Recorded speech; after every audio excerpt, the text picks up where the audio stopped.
नमस्कार दोस्तों। आइए आज जानते हैं राजस्थान की बड़ी खबरें। आप लास्ट तक जुड़े रहे हमारे चैनल पर। इस खतरनाक वायरस के आगे वैक्सीन भी फेल। बीमारी ऐसी कि बिस्तर से उठ नहीं पा रहे लोग। डेंगू मलेरिया से ज्यादा वायरल बीमारी ने लोगों को किया परेशान। जोड़ों के दर्द से उठना भी मुश्किल इन दिनों। हर घर में लोग बीमार हैं। बीमार भी ऐसे हैं कि अपने बिस्तर से उठ नहीं पा रहे। डेंगू, चिकनगुनिया और मलेरिया तो आंशिक रूप से डरावना बन रहा है, लेकिन कहीं अधिक खतरनाक वायरल बीमारी का प्रकोप है।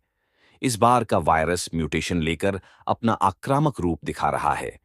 अजमेर में शुरू हुआ देश का पहला डबल डेकर ई क्रूज मात्र 250 रुपए में उठा सकेंगे। लुत्फाच्छी खबर यह है कि पर्यटक अब डबल डेकर ई क्रूज में सवार होकर ऐतिहासिक आना सागर झील की सैर कर सकेंगे। जाने किराया और क्यों खास है ये double decker cruise. Ajmer, Rajasthan के अजमेर में देश के पहले डबल डेकर ई क्रूज का संचालन आज से शुरू हो गया है। अच्छी खबर यह है कि पर्यटक अब डबल डेकर ई क्रूज में सवार होकर ऐतिहासिक आना सागर झील की सैर कर सकेंगे। इसके लिए पर्यटकों को मात्र 350 और 250 रुपए ही खर्च करने होंगे। सत्ता में आए तो तेल निकाल दूंगा, खून के आंसू रुलाएंगे। आखिर विधायक अशोक चांदना ने किसको दे डाली धमकी। विधायक अशोक चांदना ने चेतावनी देते हुए कहा कि किसी गलत फहमी में मत रहना। 3 साल बाद राजस्थान से पर्ची सरकार चली जाएगी कोटा। गहलोत राज में मंत्री रहे विधायक अशोक चांदना का विवादित बयान सामने आया है। हिंडोली विधायक चांदना ने पुलिस अफसरों को धमकी देते हुए कहा कि उनकी पार्टी सत्ता में आएगी तो तेल निकाल देगी, पुलिस अधिकारियों को खून के आंसू रुलाएंगे।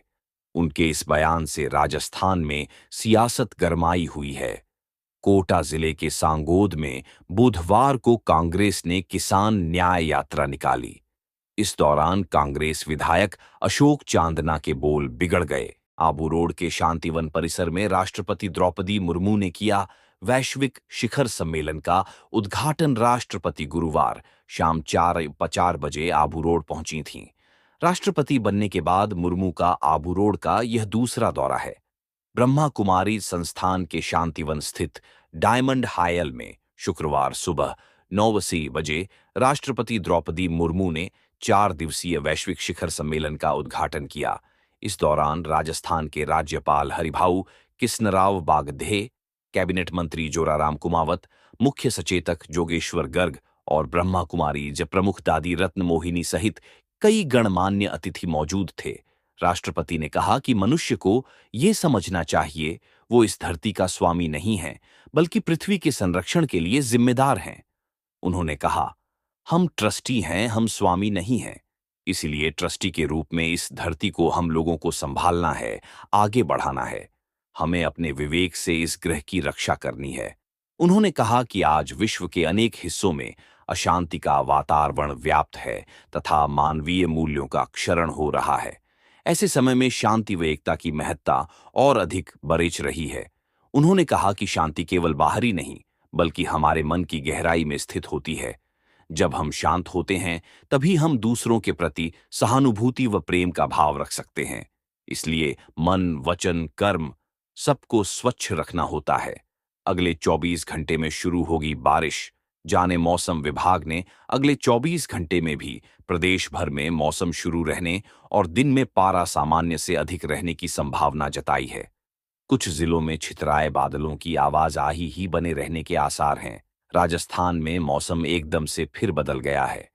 गर्मी की तपिश लोगों के पसीने छुड़ा दिए हैं। शेरगढ़ अभयारण्य जल्द बनेगा।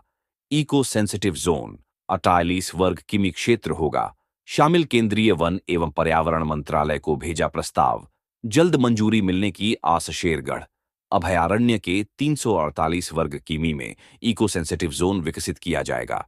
इसके तहत 28 गांवों में नोटिफिकेशन जारी होने के बाद किसी भी तरह की व्यावसायिक गतिविधियां नहीं की जा सकेंगी। वन्यजीव विभाग के अधीन शेरगढ़ अभयारण्य के 348 वर्ग किलोमीटर क्षेत्र को इको सेंसिटिव जोन बनाने की सरकार ने तैयारी कर ली है। जल्दी ही केंद्रीय वन एवं पर्यावरण मंत्रालय इसका नोटिफिकेशन जारी कर सकता है। नोटिफिकेशन जारी होने के बाद क्षेत्र में आने वाली भूमि पर गैर वाणिकी कार्य प्रतिबंधित हो जाएंगे। डेंगू का बाड़मेर में विस्फोट। 01 दिन में 36 पॉजिटिव केस। जिला अस्पताल के वार्ड फुल। 600 बेड पर मरीज भर्ती। जिला अस्पताल में जांच में प्रत्येक दूसरा मरीज डेंगू पॉजिटिव मिल रहा है। अस्पताल में बुखार पीड़ितों की संख्या पिछले 4-5 दिनों में दोगुनी तक बढ़ चुकी। थार में डेंगू का कहर बनकर टूट पड़ा है। हालात ये हो गए हैं कि जिला अस्पताल में जांच में प्रत्येक दूसरा मरीज डेंगू पॉजिटिव मिल रहा है। अस्पताल में बुखार पीड़ितों की संख्या पिछले 4-5 दिनों में दोगुनी तक बढ़ चुकी है। डेंगू विस्फोटक हो चुका है। बाड़मेर में एक दिन में डेंगू के 36 नए केस मिले हैं। विशेषज्ञों को आशंका है कि डेंगू पर जल्द नियंत्रण के उपाय नहीं किए